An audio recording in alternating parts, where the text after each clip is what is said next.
Ya, selamat pagi, shalom, selamat bertemu kembali di dalam nama Tuhan Yesus. Di pagi hari ini kita mau mendengarkan kebenaran firman Tuhan di pagi hari ini.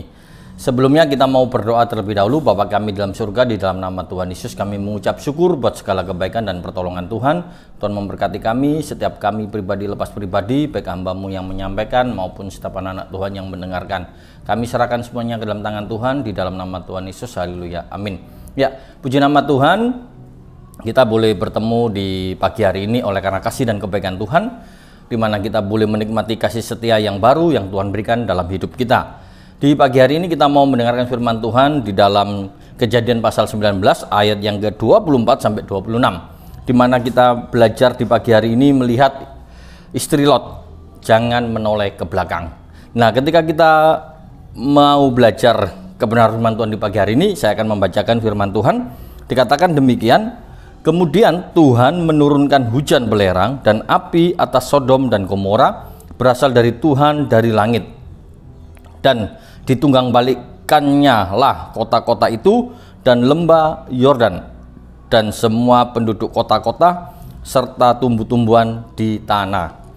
Tetapi istri Lot yang berjalan mengikutinya menoleh ke belakang lalu menjadi tiang garam. Ya, di sini kita bisa memperhatikan apa yang terjadi pada waktu itu. Satu situasi kondisi yang tidak mengenakan, satu kondisi yang sangat mencekam dan menyeramkan itu dilihat dan disaksikan oleh istri Lot.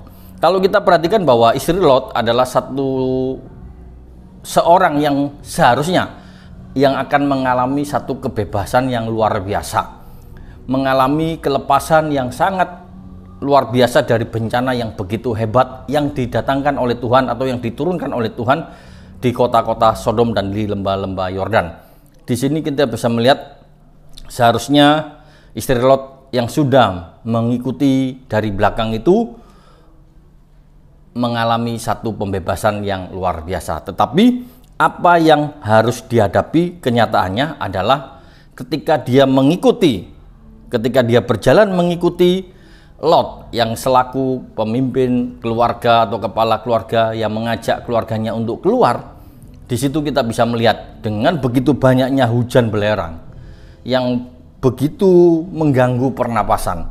Istri Lot harus mengikuti Lot sesuai dengan perintah yang disampaikan jangan melihat. Tetapi ketika dia lari mengikuti Lot dari belakang dan dia lihat situasi kondisi yang di sebelahnya kanan kirinya yang begitu rupa, bencana yang luar biasa yang menakutkan, ternyata dia terbawa dengan situasi dan kondisi yang ada sehingga dia menoleh melihat ke belakang. Itu yang tertulis di dalam ayat 26, lalu menjadi tiang garam.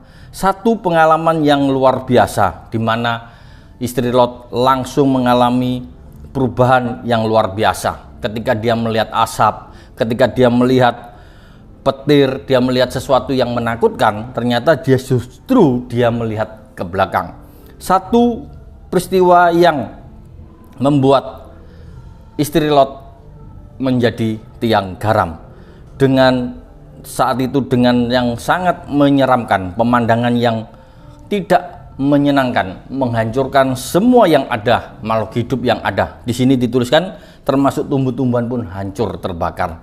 Satu peristiwa yang luar biasa terjadi, dan di situ kita bisa melihat istri Lot akhirnya menjadi tiang garam karena ketidaktaatannya. Lalu seringkali kita mendengar pertanyaan, mengapa istri Lot ini menoleh ke belakang?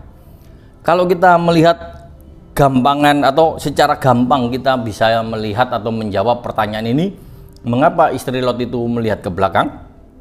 Orang-orang pasti berpikir secara umum, ya karena dia manusia yang seringkali tidak taat dengan perintah Allah.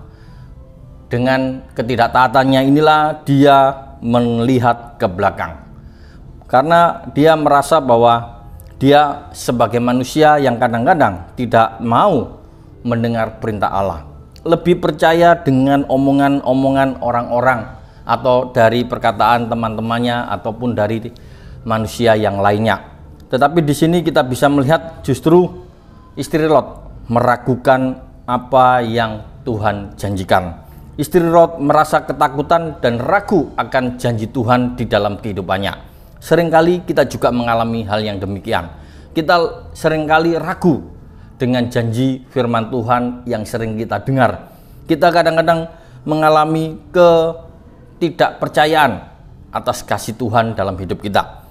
Di sini kita bisa melihat bahwa istri Lot begitu bodohnya sehingga dia menoleh ke belakang. Satu perintah yang jelas disampaikan oleh Tuhan kepada Lot dan keluarganya untuk tidak melihat ke belakang. Namun mereka mengalami keraguan-raguan dan mereka mengalami ketidakpercayaan. Ketika kita sedang mengikut Allah, kita seringkali mendengar perintah Tuhan di dalam kehidupan kita. Kita biasanya kalau memperoleh berkat di dalam doa seorang hamba Tuhan dalam hidup kita, doa yang menjadikan kita, doa yang menyenangkan hati kita, tentunya kita memiliki semangat yang luar biasa. Tetapi di dalam perjalanan waktu kita mengalami perubahan, kita mengalami ketidakpercayaan ketika di dalam kita menjalani hidup kita kok tidak sesuai dengan doa yang disampaikan oleh hamba Tuhan di dalam diri kita. Seringkali kita juga mengalami pencobaan-pencobaan yang harus kita hadapi ketika kita mau mencapai tujuan kita.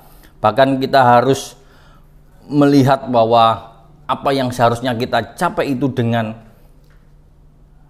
mudah atau sudah ada di depan mata kita, namun seringkali kita tidak percaya, bahkan kita berbalik di dalam kehidupan kita, melihat masa lalu kita, melihat kenangan-kenangan masa lalu kita di mana Tuhan memberkati kita, sedangkan kita harus hidup dengan satu kenyataan hidup bahwa kita tidak akan hidup di masa lalu. Yang harus kita jalani adalah masa depan yang harus kita lewati, yang harus kita capai di dalam kehidupan kita. Kalau kita renungkan, apakah ketika kita mengalami pencobaan di dalam kehidupan kita, kita tetap mengalami keraguan-raguan di dalam hidup kita, atau kita tidak percaya dengan janji Tuhan? Karena itu kita mau belajar pada pagi hari ini untuk meninggalkan apa yang ada di belakang kita. Seperti Rasul Paulus katakan, aku telah melupakan apa yang di belakangku dan aku berlari terus ke depan untuk mencapai tujuannya, yaitu mencapai apa yang Tuhan berikan di dalam kehidupannya. Di sini kita bisa melihat kita mau terus berusaha untuk maju di dalam kita menjalin hubungan dengan Allah. Jangan kita menjadi anak-anak Tuhan yang melihat ke belakang karena kita tidak percaya. Kita tidak bisa maju bersama dengan Tuhan kalau kita menyayangkan apa yang terjadi di masa lalu. Kebenaran firman Tuhan di pagi hari ini, biarlah kita menjadi anak-anak Tuhan yang selalu fokus kepada apa yang ada di depan kita. Karena panggilan Tuhan, karena tujuan Tuhan diberikan kepada kita untuk kita capai, untuk kita gapai, untuk kita menjadi anak-anak Tuhan yang berhasil. Biarlah kebenaran firman Tuhan di pagi hari ini membawa kita semua untuk melihat apa yang ada di depan kita, karena Tuhan beserta kita. Tuhan memberkati. Mari kita berdoa. Bapa kami dalam surga, terima kasih buat kasih dan kebaikan yang Tuhan berikan dalam hidup kami. Tuhan telah menyertai dan memberkati kami di dalam kebenaran firman Tuhan di pagi hari ini. Ajar kepada kami untuk taat, ajar kepada kami untuk percaya, dan kami selalu berjalan bersama dengan Tuhan, di mana Tuhan menyediakan satu masa depan yang penuh harapan. Terima kasih Tuhan. Tuhan memberkati setiap jemaat Tuhan yang mendengarkan firman Tuhan di pagi hari ini. Tuhan memberkati di dalam setiap kehidupannya, apapun yang dihadapi, apapun yang digumulkan, biarlah kasih setia Tuhan hadir, memberikan kekuatan, memberikan pertolongan, memberikan kemenangan, dan Tuhan memberikan damai sejahtera. Di dalam nama Tuhan Yesus kami berdoa dan mengucap syukur. Haleluya. Amin.